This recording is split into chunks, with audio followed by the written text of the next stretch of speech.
18 patients from that hantavirus-stricken cruise ship have been brought back to the United States now. What do you think the odds are that the Trump administration will contend with that risk in ways that are sane and organized and even vaguely scientific?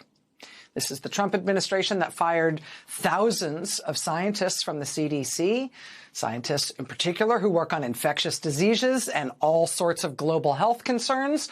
Also, they fired the people who work specifically on the issue of viruses spreading on cruise ships. Yeah, what do we need those folks for? Get rid of them.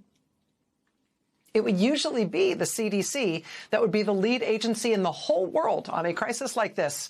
But under Donald Trump, there's not even a CDC director right now. Right now, they've got the CDC being run as a part-time job by the guy who is also part-time running the NIH. That is a guy who is most famous for his role in a declaration that said, let's try to maximize the number of Americans who get infected with COVID-19. Because sure, COVID will go on to kill more than 1 million Americans in that pandemic. But do we really think that's bad? Surely we could have upped those numbers a little higher? That's who Trump has running the CDC, again, as a part-time job. Under Trump, the FDA is being run by a guy who, it was widely reported on Friday, is being fired from his job at the FDA. There's an incredulous headline tonight at Politico.com saying basically, why is this guy still showing up at work? Macri keeps working. Yeah. Isn't he fired? Didn't we all hear on Friday that he was getting fired? We don't know. We'll see. We do know that under his leadership, the FDA just approved fruit-flavored vapes.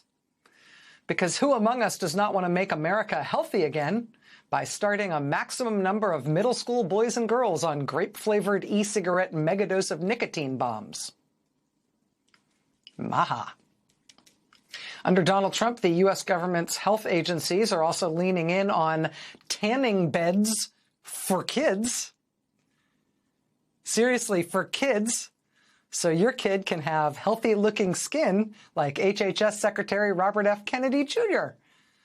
Start them early enough and they'll look like this in no time.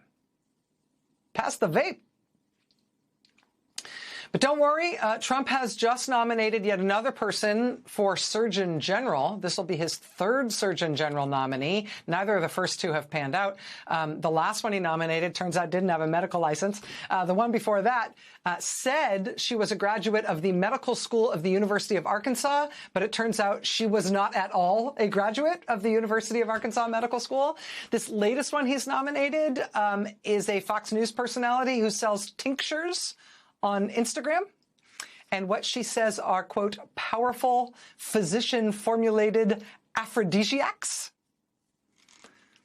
So clearly we're in good hands, or at least we're in hands of some kind. Don't make me think about it.